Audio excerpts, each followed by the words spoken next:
I definitely recognize how much of like that kind of standard life and what was expected when you grow up, get married, have kids, which I was all out of that order. Like I had my first kid before I was married. Like it's not even like I was following along with that to begin with. I don't think I realized though how ingrained it was in me that like, okay, now I'm a divorced mom and that's not what I thought I would have for myself. There has definitely been like this internal unlearning of that being the right way to do things.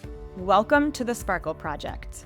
I'm Emily, a divorced mom of two on my own journey to shine a little brighter. This podcast is here to help you protect your sparkle amidst the chaos and impossible expectations of modern motherhood. If you're a mom ready to choose yourself and shine, you are in the right place. Let's dive in.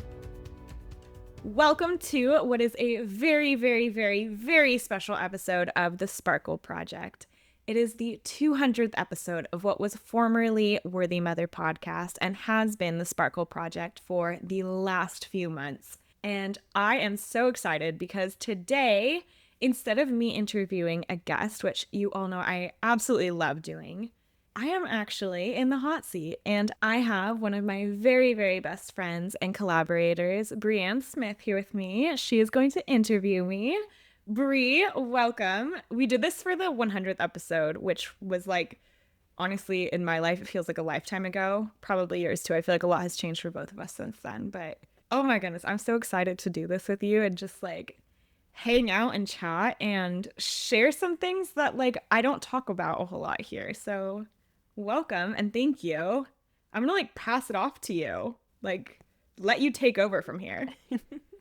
Thank you. And what an honor it is for you to allow me to highlight you in such a way. And I am excited to give your listeners an insider view of you because you highlight so many moms, so many women. You share their stories, you share their wisdom. And I also think that you have so much to share. You do that in your solo episodes, but it's just fun to kind of turn it around on you. I'm like buzzing right now. I'm so excited. And for everybody listening, Bree is the host of Blue Mara podcast, which if you haven't listened, you really should check it out. It is an incredible podcast. So I just want to like give that little shout out. She knows what she's doing here. We're in good hands. Let's do Thank it. you. What an honor. Well, welcome, Emily, to your own podcast. What an honor it is to have you here today. I kind of want to start with when you became a mom.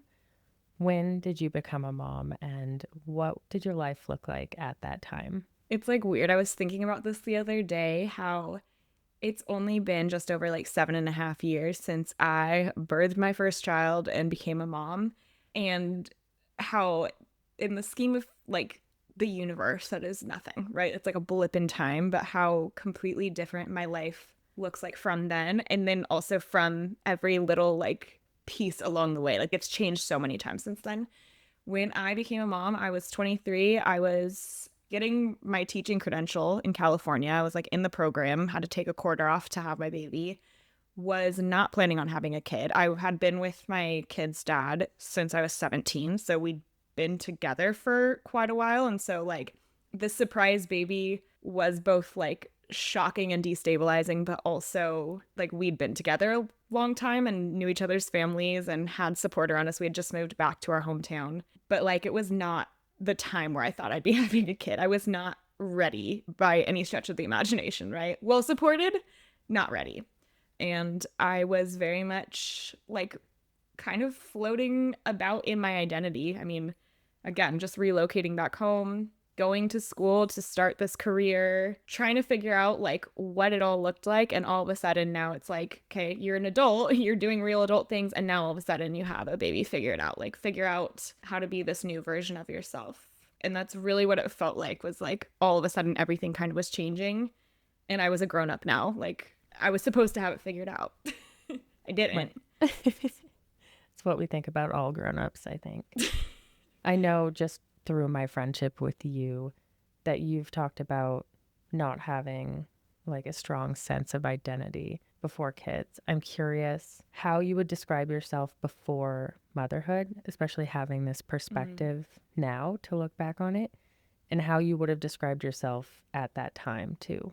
Yeah, I mean, I think like going all the way back to my childhood, I was like, I'm the eldest daughter. I am very much like a people pleaser. I did well in school growing up and got praised for it. And so that was very much reinforced, like doing the right thing, being a good kid, being a good girl was very much reinforced. And throughout like my adolescence, my childhood into adolescence, I feel like I very much wanted to fit in and always felt like I was too loud, too much, too sensitive, and learned to kind of suppress who I was. And so I think through high school, I didn't have a very strong sense of identity. It was really like not about who I was or what I wanted, but more about like what I thought was acceptable to other people. And I wouldn't even say I was like good at doing that, but it's all I knew how to do, right? Is like try to kind of make myself fit in, which never felt great. I was never very happy doing that. And that didn't change by the time I was 23 and having a kid. Like, obviously, I had grown up, I had different experiences, but I was still very much that person who like I felt like not that necessarily like I expected my life to go a certain way, but I felt like well obviously other people expect my life to go a certain way, right? Which is interesting now thinking about like I feel like I have a lot about how others perceive me. That's something I'm very much working through right now, or how I think others are perceiving me rather. It's not really even like how people are actually perceiving me. And I look back at 23, it was like, oh, what are people going to think about this? More so than like, where am I at? Who am I? And I feel like that was everything in my life at that point. And so, like, my sense of identity, I can't even really think about like what it was. It wasn't. There was no real sense of identity. It wasn't really tied to anything. Going into motherhood without feeling like you have a sense of identity is so hard because that's one of the biggest struggles that moms end up facing once they enter motherhood. And I'm curious what that transition was like for you emotionally. Like, was there grief, excitement, fear? What were you feeling or experiencing during that time? I definitely felt fear. Obviously, like with it not being like planned to be having a baby at that point, it was very scary, but I also knew that we had good support. And so it wasn't like a necessarily, I think a lot of people in that situation, it maybe would be like a fear that is really like a survival based fear. And it wasn't that deep, right? Like I knew we were going to be okay. I knew I was capable. I wasn't like screwing around. I was doing responsible adult things and like knew I could kind of handle it and that we had the support we needed. I don't even know at that point if there was a ton of grief because I think just leading up to that, it's not like I felt like things were going so amazingly in my life and I was so excited to be like young and in my 20s and doing things. Again, I was like performing as like this good girl doing all the right things. There wasn't a whole lot of like deep joy in that anyway. And so I definitely knew that it was going to be a big change, but I don't know that it was something I was so worried about, like, oh, what am I going to miss out on at that point? Which is interesting because I feel differently about that looking back. Like, I feel like, okay, I was raising kids through my 20s. Not that I'm mad about that or like sad about it, but there's like a little grief there of like, that looked different than like it could have. Yeah, it felt like such a big shift and it felt like such a big thing, but it also, I don't think necessarily knocked me down a rung of like feeling like I didn't know who I was because I feel like I really didn't have any sense of that beforehand, if that makes sense. No, that definitely makes sense. Do you feel like you have a sense of identity now? 100%. And I feel like I have the like wherewithal now to like know the places where I don't necessarily know myself in certain ways. Like things will come up where I'm like, what do I actually think in this situation? Or like, who do I want to be? How do I want to show up in this situation? And I can grapple with that and understand that and feel anchored in myself in that like exploration.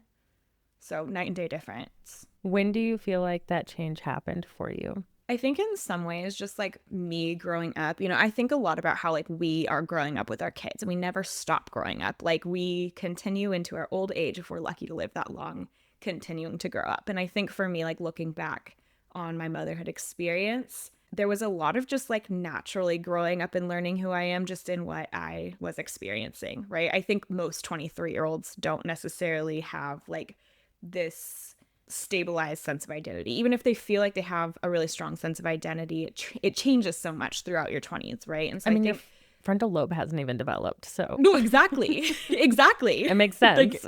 so like really like thinking about that, it's like some of it I just think came naturally with the experiences and having my second son and all of that. But really, I was an elementary school teacher, so I was getting my teaching credential when my first son was born, and then the first like few years of motherhood, I was a teacher, which was not like a career that I'd always dreamed of getting into. It was really like when I finished college, I'm like, what do I do? And that's what good girls do, right? Like it just made sense for where we were at. And I didn't really feel fulfilled in that role. So leaving teaching and deciding to go on my own and like figure something out that brought me more joy was definitely like a big step in that. And then definitely going through a divorce, a separation and divorce when I was 29. You know, like I'd said, I'd been with my kid's dad since I was 17, and we had a relationship. It wasn't like terrible, but it also was not something that was what either of us needed, especially towards the end. And not being in that relationship allowed me to really find myself in ways that I never could have within that relationship. Especially you think about like growing up together. You grow up in a dynamic from 17 to 29 and having two kids along the way. It's like we really were trying to grow up around each other in a way that I think can be really hard. And if it works, it works. But it was in that ending and having to like face what that meant for who I was that I really feel like I solidified my sense of who I am in a way that, again, allows me to continue growing and knowing that it's ever changing, ever evolving. Oh, absolutely. And that's a lot of big life transitions. And I want to dive into each of those. I want to talk about leaving your career first. How did that feel? Did that feel freeing, terrifying? I can imagine a mix of things, but I'm curious what your perspective of it was. Okay, I was so burned out in my teaching job. I had been teaching for 3 years, and my very first year teaching, I was a kindergarten teacher starting in 2019. And so we all know what happened halfway through that school year, 2020, March of 2020. We went virtual. I was a kindergarten teacher. Like it was madness, right? And then the whole next year, my school that I was teaching at was online. And I had my second son during that second year of teaching and was really excited to go back into the classroom my third year, but pretty immediately, I think just so much had changed for me being out and like kind of exploring more of like what actually brought me joy that pretty immediately got into the classroom and was like, this is not how I want to be spending my time. I don't want to end up feeling like I'm trapped in this career a few years down the line. I don't think I want to keep doing this. I taught the rest of that year and was so fried by the end of it. I was so burned out on like not only the day to day, but really like the systemic things that go on at schools and in our larger conversation. I'm a huge public school supporter and believer in like the importance of the role of public schools. However, I also felt like I couldn't be showing up in a role in a public school at that time in my life. And so when I finally left, it was honestly so relieving. And like there was a part of me that grieved somewhat, especially I had gotten my master's degree in curriculum and instruction, and I'd invested time and energy into pursuing that, and then it's like, oh, I'm leaving.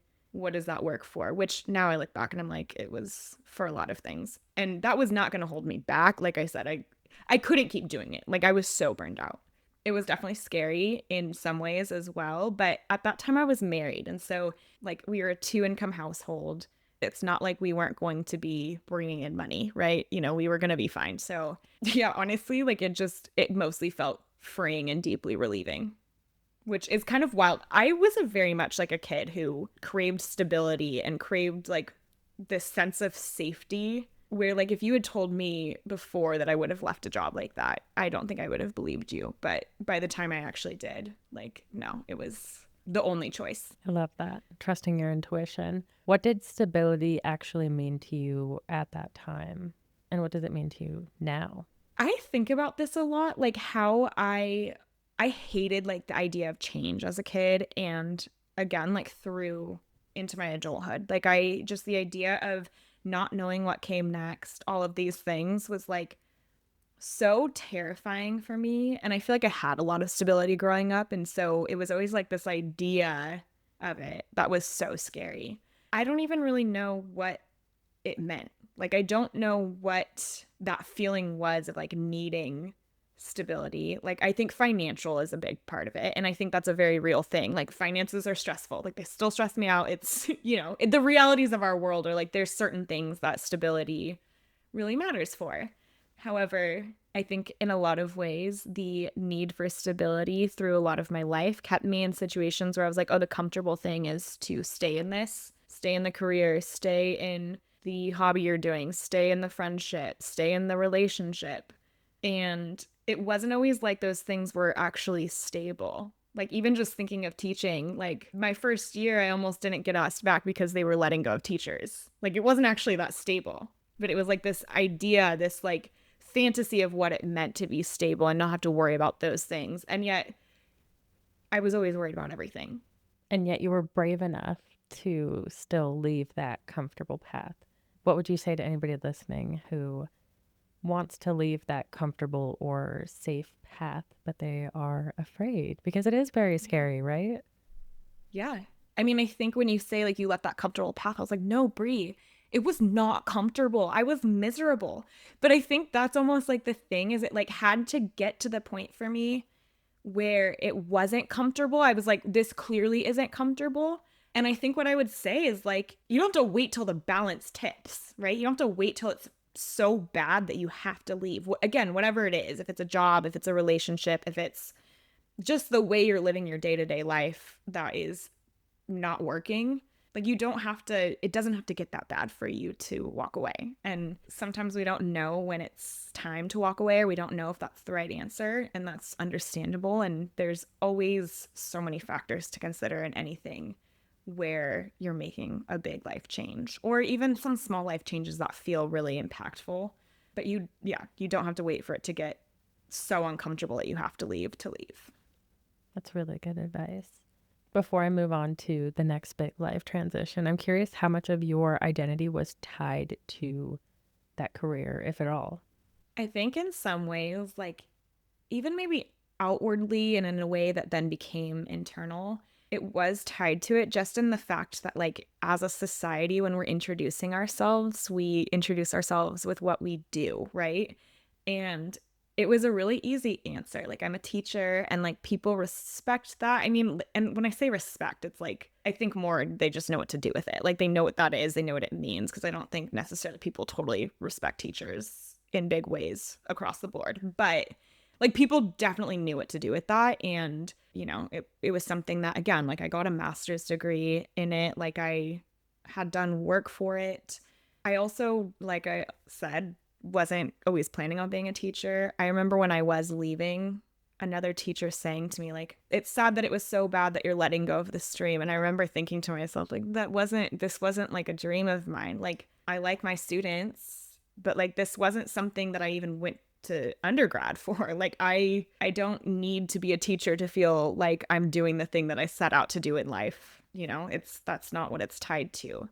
But I definitely do think it was something that when I didn't have a very strong sense of identity, I could tie myself to. And moving away from that was definitely like a weird learning experience of like figuring out, okay, who am I without this role? That kind of stops the conversation. Like, there's no further explanation needed. It's just like, yeah, this is who I am and what I do. You get it, right?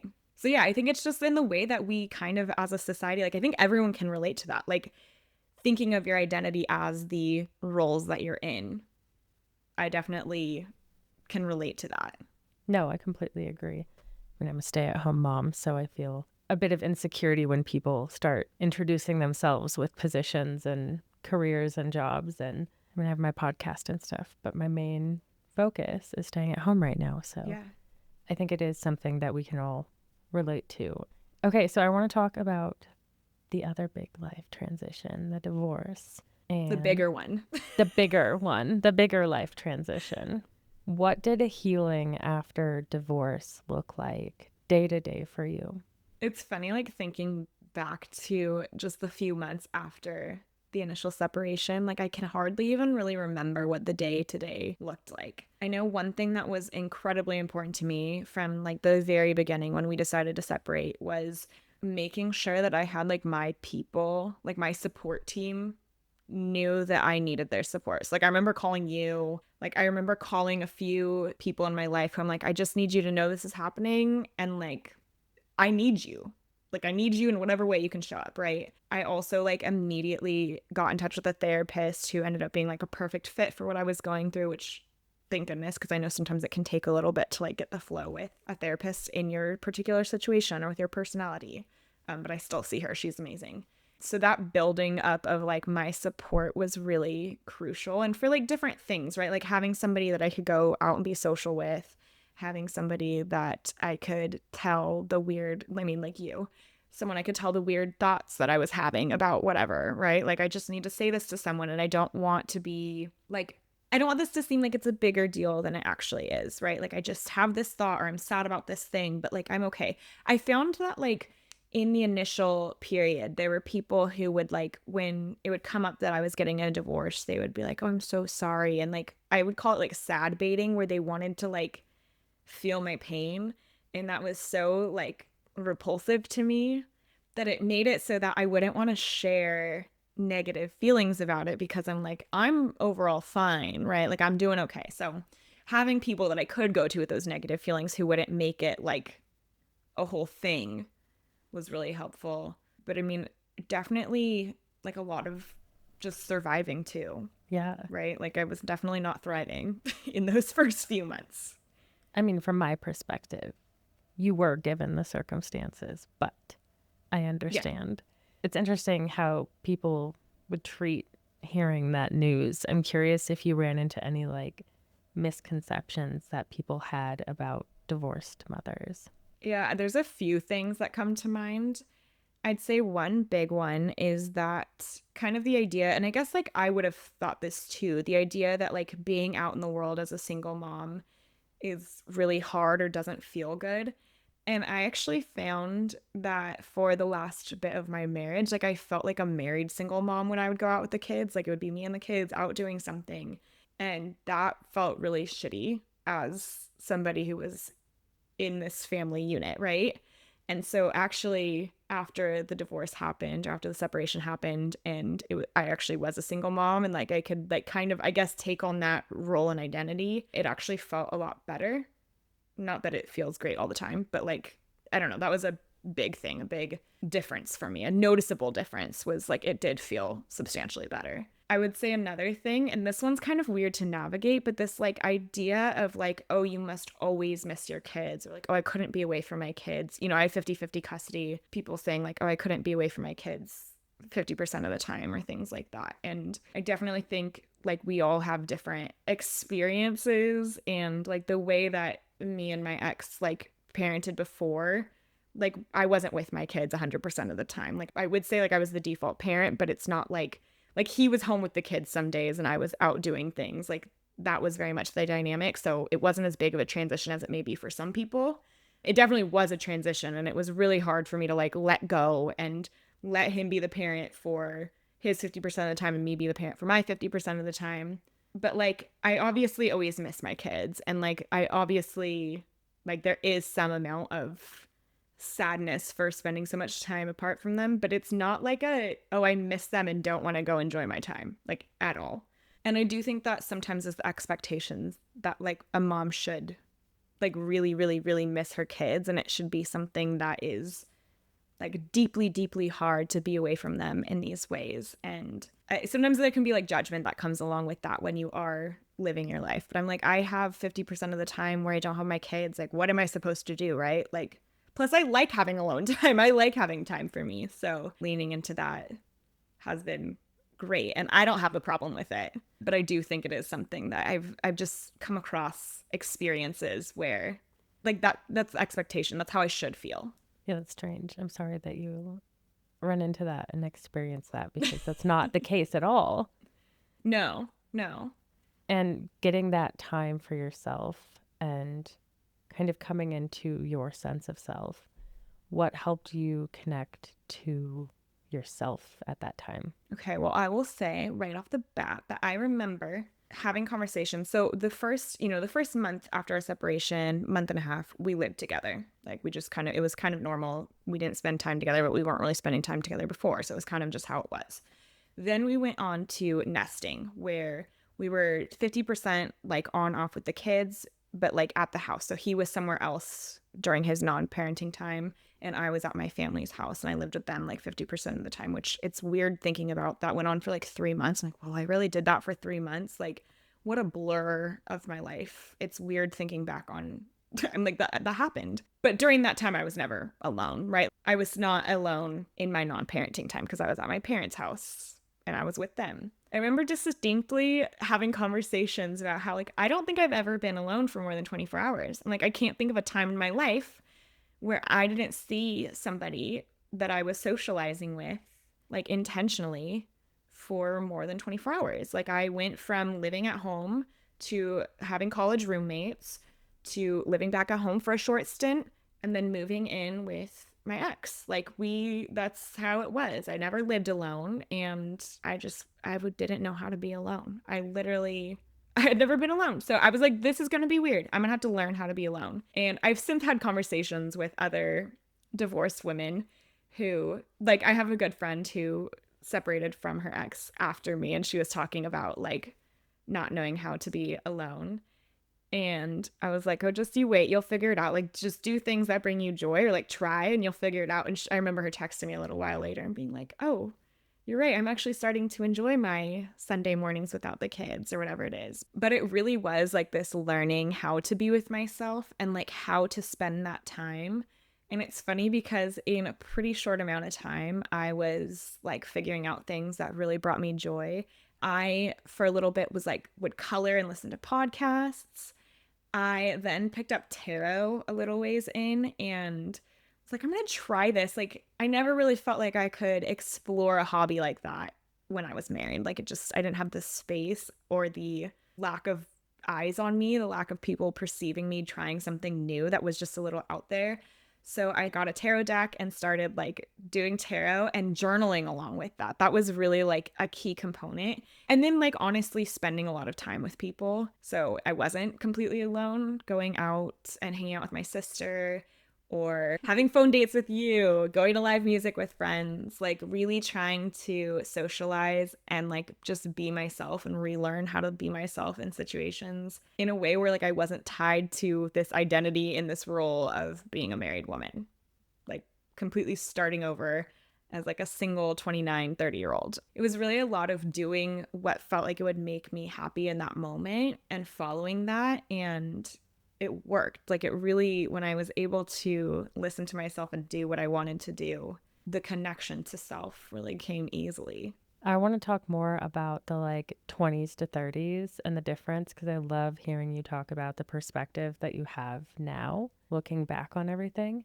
I'm interested in hearing what parts of yourself you maybe suppressed in your 20s while you were going through a lot of these big life changes and still kind of trying to find who you were. It is a really cool part of my like life story, I guess, that my separation and divorce happened like towards the end of when I was 29. So I was turning 30 and like turning this new leaf into this new decade. It's kind of cool. Like I remember on the eve of my 30th birthday feeling like, okay, I'm looking out across this new decade that's like a completely fresh start. It's very symbolic, and I, I like that. My brain likes that. I definitely, growing up, had a feeling like I was too much. I was too emotional. I was too sensitive, which I kind of referred to. But that feeling was very true through my 20s. And I think that, like, feeling like I was too much, feeling like I was too sensitive, and then also feeling like I was not enough in a lot of ways, which is such a weird dichotomy that I think so many women can relate to, like feeling like too much, but also feeling like not enough in every way. Even like in terms of personality. Like I just like suppressed pretty much every part of myself. It was like there wasn't really space for me in my roles and relationships and just in like even what I allowed for myself to explore new things, new parts of me. And really, like, there's no other way to expand and grow. Like, if you're not exploring kind of your edges, like the things about you that you might find interesting, because starting something new or spending time on something that you're not sure if you'll like, or doing something that like might seem weird to the people around you, and like the image you've set for yourself is kind of set, it's really hard to like grow and expand and find that alignment when you don't have the ability, or like you don't feel like you can explore those things. And so definitely like I left my teaching job when I was 27, and that definitely was like the beginning of me being able to like do things that brought me more alignment, right? Like my work now is much more aligned with what I want out of life and like what's important to me, and like how I need my schedule to be a functioning human being and all of these things. And then being out of a relationship that I was in, again, like I said, like my kind of image and who I was set in a way from when I was 17, and then navigating this relationship, there wasn't a whole lot of room to expand and explore myself just with the nature of that. And when I was free from that, and there was like a rebuilding that had to happen because like it had to, like it was all kind of crumbled. Like I needed to figure out, okay, who am I? How am I going to show up? Because I'm not that version of me. Like I'm not married Emily who's been with the same person since I was 17. Like that version of me is no longer here. I have to be something different.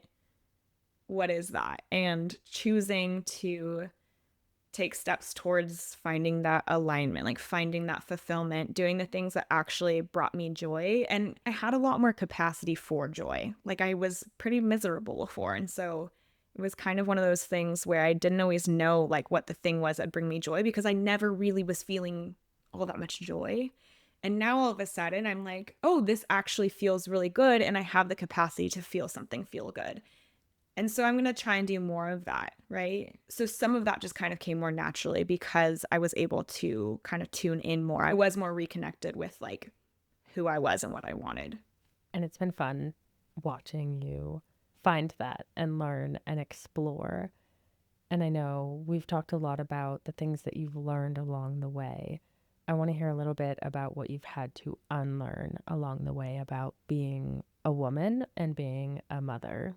Our culture has such a just like prescriptive definition of what it means to be a good woman. And that definition of being a good woman means being a good mom and fitting into a certain box, right? Because like that is what is expected of us from a societal level. Obviously, like our different families are different, the people we're around, the communities we're in, like it's different depending on different things. If you're like religious, if you are somebody who comes from a family where your parents were divorced, like all these different things impact how we as individuals perceive things and how others around us perceive things. But I definitely recognize how much of like that kind of standard life and what was expected when you grow up, get married, have kids, which I was all out of that order. Like I had my first kid before I was married. Like it's not even like I was following along with that to begin with. I don't think I realized though how ingrained it was in me that like, okay, now I'm a divorced mom, and that's not what I thought I would have for myself. I think it's fine that that's what people have, and I think it's something that like there shouldn't be shame around it. And it's something that like my family was fine with. There was no major external shame coming from my family or anything like that. But there has definitely been like this internal unlearning of that being the right way to do things. And again, like I think it comes back to what I said earlier of like things had to get so uncomfortable to like choose the uncomfortable path, right? Where kind of grappling with that unlearning wasn't so incredibly hard, because again, I wasn't up against like my own community, family pushing back against everything, but still it's like the cultural sense of like what I should be doing as a mom, like I should be married and living with this family life and all of these things, like kind of that idea of like you failed at something that is put on us when we do anything wrong. or not even anything wrong, but anything not to this standard of perfection that's expected for women and moms. And it's not stuff that I believe, and it's not stuff that I even really struggled with, but it is like there has definitely been unlearning and really recognizing like what I carried with me that really caused me in a lot of ways to take paths in life that like were not completely satisfying in the first place, right? Which I can like give gratitude for the fact that like I did unlearn those things along the way, and then in the process of like learning who I am now as a divorced mom. Like it happened before and it's continuing to happen. You do such an amazing job highlighting other moms and their stories. And I want to hear, what parts of your story do you think women don't talk about enough? I really don't think we talk enough about how our lives can look so different than that more quote traditional way of living. Like our lives aren't necessarily supposed to be linear. They're not supposed to follow a here's the step, here's the step, here's the step, here's the step. When they do, we tend to feel like we're out of alignment because we're making a decision on top of another decision that maybe wasn't the right decision, but like we have to keep moving forward and we're just stacking on top of that, right? And I think so many women, so many mothers can relate to that feeling of feeling like, wait, how did I get here? Like, this isn't, I'm in a job that is miserable. I don't know that I'm like actually liking being a mom in the way that I'm showing up because like this isn't what actually is best for me and for my kids, but it's like what all the decisions I've made have led me to, right? Like, there's so many ways we can feel out of alignment, disconnected from like what we truly want. And sometimes it can be layers deep because it's like, again, it's making decisions on kind of a shaky foundation from decisions that maybe weren't the right decisions for us in the first place. And that's okay, right? Like that's something that like we can realize at any point like maybe there's something we want to do differently. What I have learned from this podcast and from talking to other women and understanding their stories and understanding how people find like meaning and purpose both like within the role of being a mom and outside of it, one thing I've seen is that there are so many women who, at some point in their life, something completely shattered or broke down. They went through a divorce, they got sick, they quit a job that they'd had for so long, whatever it might be, right? And it's not always big things like that, but a lot of times it is, or sometimes it is, where it's really notable and noticeable. And I'm always so inspired by the ways some of those women who share stories like that also it's so clear how in alignment they are and how they're living in a way that brings them joy and they have the capacity to feel that joy. And I think sometimes it can feel scarier than it is, or it can feel more shameful than it should to make big and small changes in our lives. But I think if we were to talk more about like doing things differently than you thought you should, and if we were to give ourselves space to sometimes just do things differently, like not even think about it, but like, I'm going to choose something different, it would be a lot easier for a lot of women to take steps. I think for me, like my first taste of that was having my son when I was 23 and before I was, quote, ready.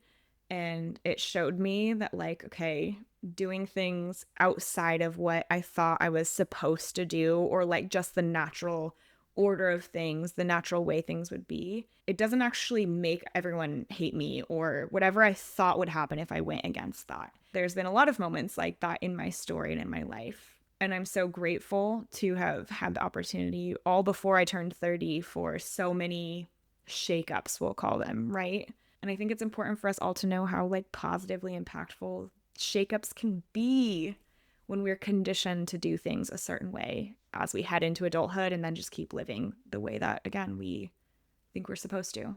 That's such a beautiful reframe of it. And when you shake things up, like you have the ability to bring in new energy. What role did community play in your healing? I hear you talking a lot about your experiences as the host of this podcast and sitting in community with other women and I know that one of the things I've experienced and a lot of other mothers experience is loneliness and sometimes isolation, especially in early motherhood.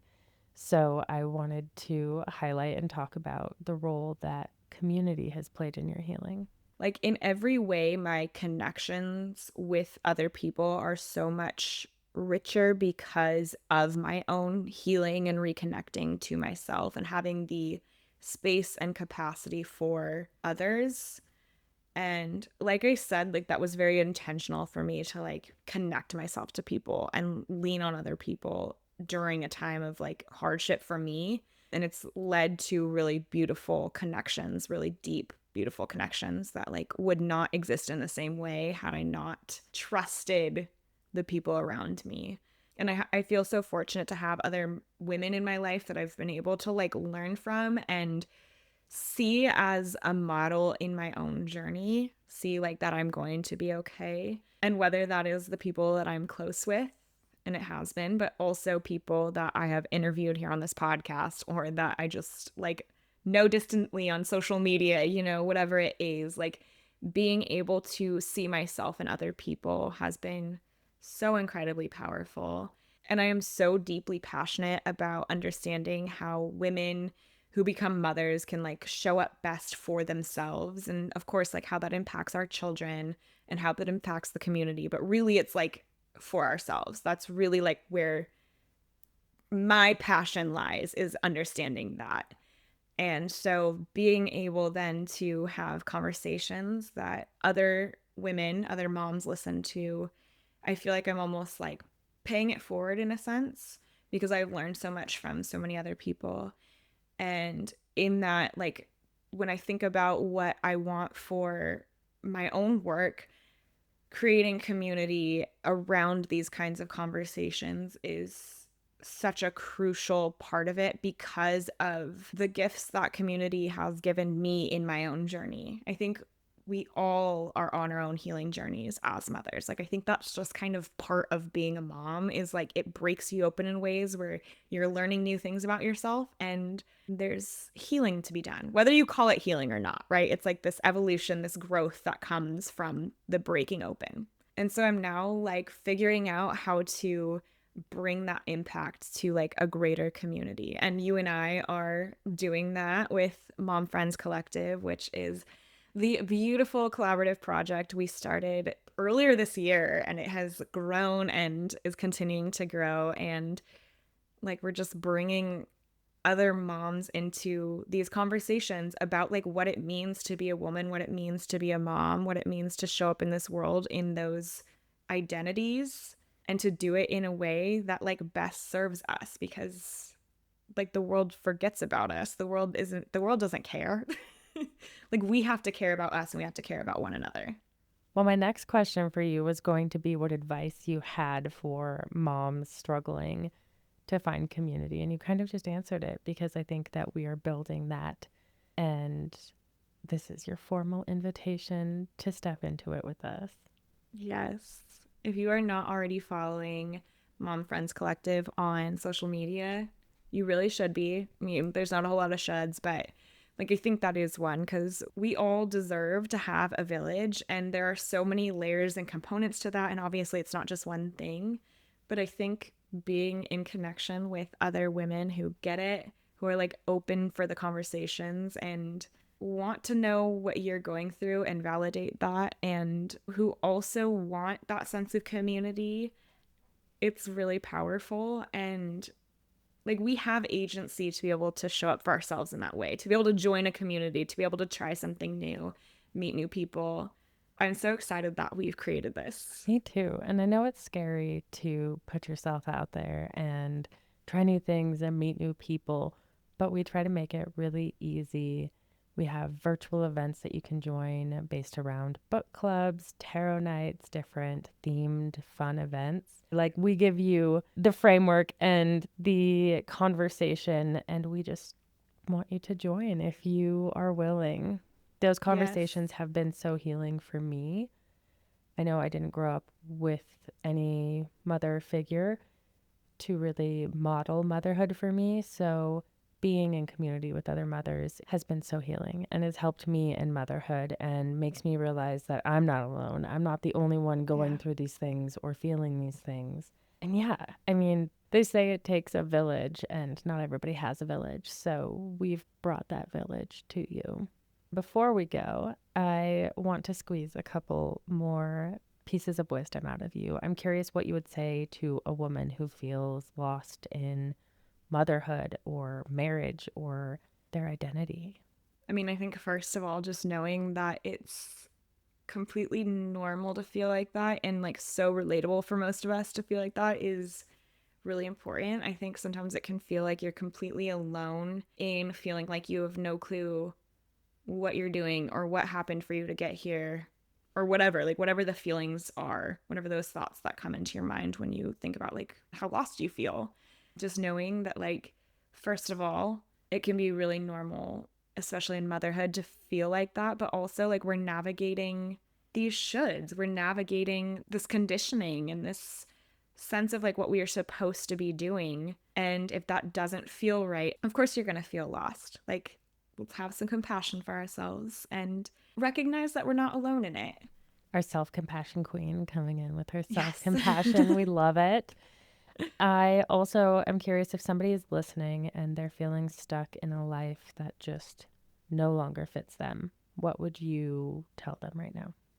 It's never too early or too late to change your life. And I think both of those pieces matter because I think, like I said, oftentimes we wait for things to get so bad to make a change. Whether that's because you're risk averse like me or just like life is lifing and there's so much going on that you feel like you can't even stop to like look at what changes would help. Like there's so many components to why that might be. But you don't have to wait till it's so bad to make those changes. Also, the other side of that is it's never too late. Like, it's not like because you settled in a decision or you've been doing this so long or you should have left years ago or you're in the career, so you're stuck with it. Like, we have agency to make changes, we have agency to prioritize our own alignment and our own happiness. And whether that is through big or small changes, like those changes are yours to make. Again, I acknowledge easier said than done. I acknowledge that there are very legitimate reasons change may not actually happen at any given point, right? But like just knowing that we can change, it's so important to like to really understand that, to really grasp that. No, I completely agree. And speaking of change, what era do you feel like you are entering next?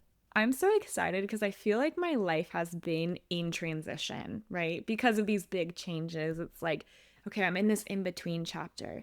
And I've been really focused on in therapy, kind of allowing myself to not claim that anymore, to not claim the in between. I am in this new era of growth and expansion, and whatever that means for me in my life as an individual and for like what I'm creating, like for the Mom Friends Collective, for this podcast.